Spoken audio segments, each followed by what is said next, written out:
setiap aliran sungai, selalu ada cerita yang ikut mengalir. Di setiap rumah tua, selalu ada suara yang pernah menina-bobokan anak-anak.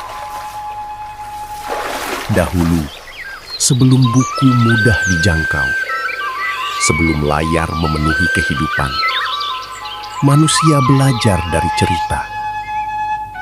Dan cerita itu bernama dongeng. Assalamualaikum warahmatullahi wabarakatuh. Salam budaya dan salam literasi. Alhamdulillah, malam ini kita kembali bertemu bersama kakek Bayau.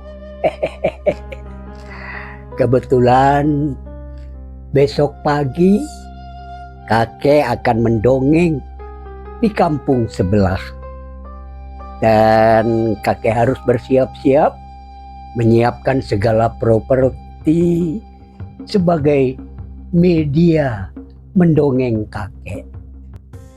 Ya, medianya sudah barang tentu berupa sarung. Nah, di balik video ini kakek ada satu hal yang perlu kakek sampaikan. Bahwa pernah pada suatu hari sekelompok anak siswa dari SMP mendapat tugas dari guru bahasa. Dia ditugaskan untuk membuat pekerjaan rumah yaitu tentang literasi. Dan anak itu tiba-tiba saja bertanya dengan kakek, "Kek, apakah dongeng masuk di bagian program literasi?" Ini pertanyaan yang menarik yang harus kita cari jawabannya. Dan harapan saya dengan penuh rasa hormat kepada penggiat literasi yang ada di Nusantara, begitu juga Bapak dan Ibu guru di bidang bahasa barangkali, mohon izin, barangkali kakek ingin beri sedikit jawaban. Apa yang kakek tahu dan apa yang kakek bisa? Banyak orang mengira literasi hanyalah membaca dan menulis. Padahal literasi jauh lebih luas.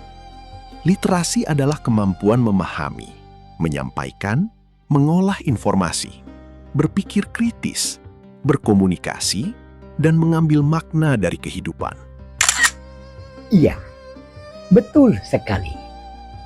Ketika anak-anak membaca buku, bahkan menulis, itu sebenarnya sudah bagian dari literasi. Tapi ketika anak-anak mendengarkan sebuah dongeng yang diceritakan oleh sang pendongeng, barangkali bertema alam, sejarah, dan kepahlawanan. Nah, ini juga bagian dari literasi. Karena sang anak tersebut tidak hanya sekedar mata membaca, tetapi bagaimana kita memfungsikan mata ketika anak itu melihat secara langsung, berinteraktif dengan sang pendongeng. Tentu banyak peristiwa, kejadian membuat pikiran-pikiran dan imajinasi anak itu tersampaikan. Artinya pada saat sang pendongeng menceritakan karakter, tokoh, dan peristiwa, membuat anak itu masuk dan terlibat di dalam cerita yang disampaikan. Jauh sebelum manusia mengenal kertas, nenek moyang kita telah mewariskan pengetahuan melalui cerita. Dari mulut ke mulut, dari hati ke hati. Dongeng menjadi perpustakaan hidup yang berjalan bersama masyarakat. Yang perlu barangkali yang bisa saya sampaikan bahwa dongeng adalah salah satu literasi di bagian sastra lisan.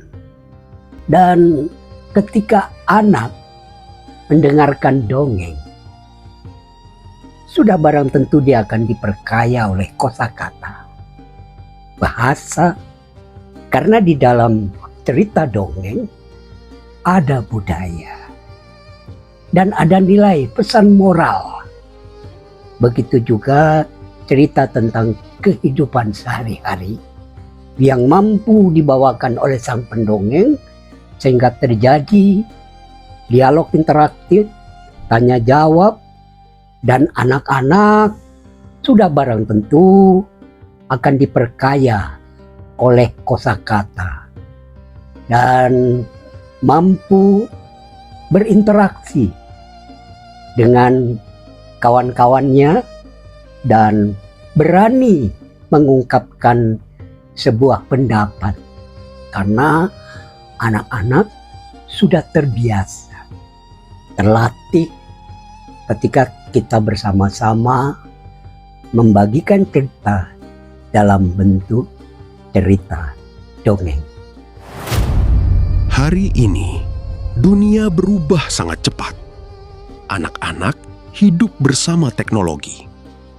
Tetapi, secanggih apapun teknologi, ia tidak akan pernah mampu menggantikan kehangatan suara seorang pendongeng. Ketika saya mendongeng dengan anak-anak, apakah itu di kampung, ataukah saya diajak dan terlibat berinteraksi langsung dengan kelompok literasi yang ada di desa, dan juga baik di sekolah, buat saya bagaimana dongeng itu mengajak anak tersebut berpikir tentang apa yang kita ceritakan.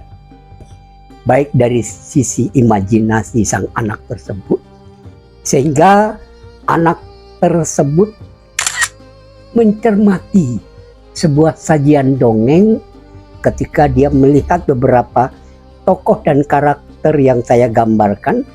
Tentu ada sisi tokoh buruknya, ada tokoh yang baik.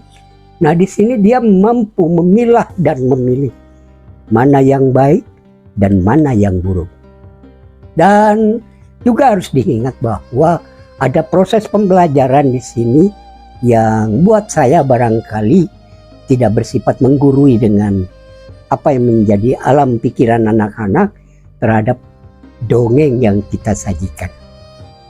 Setiap tokoh dalam dongeng adalah cermin kehidupan. Ada yang jujur, ada yang tamak, ada yang pemberani, ada yang penolong. Dari sanalah karakter perlahan tumbuh. Ketika kita mendongeng bersama anak-anak, ada pesan-pesan moral di akhir dari cerita, di mana pesan moral tersebut ada nilai kejujuran, ada nilai-nilai kebaikan yang kita tanamkan di akhir dari dongeng. Bangsa yang gemar mendongeng akan melahirkan generasi yang gemar membaca. Dan bangsa yang gemar membaca akan melahirkan masa depan yang lebih bijaksana.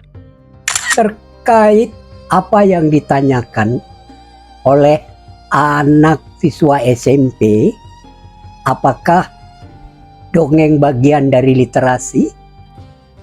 Tentu dalam hal ini kakek menjawabnya, iya. Karena dongeng merupakan akar dari literasi menurut kakek. Jadi kakek sangat mengharapkan kepada penggiat literasi, teruslah masukkan, buat program mendongeng untuk anak-anak. Karena Di setiap program barangkali ada membuka lapak ya, lalu menaruh beberapa ratusan buku. Anak-anak diminta untuk membaca, menulis, dan mereka pasti akan asik. Tapi alangkah lebih bagus lagi kalau kita sertakan setelah dia membaca buku dan menulis, kita sisipkan cerita barangkali yang berhubungan dengan dunia buku, barangkali kita dongengkan bersama mereka.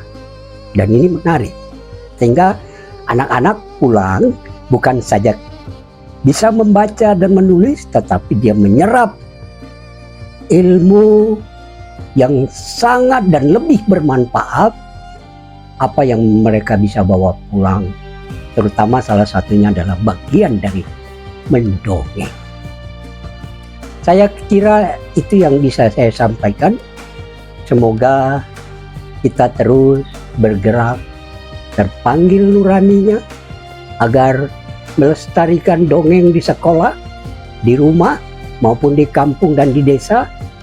Kalau bukan kita, siapa lagi yang akan melestarikan budaya mendongeng ini? Betul apa tidak? Saya kira demikian video kakek, dan tunggu video selanjutnya yang lebih menarik. Assalamualaikum warahmatullahi wabarakatuh, dan salam literasi.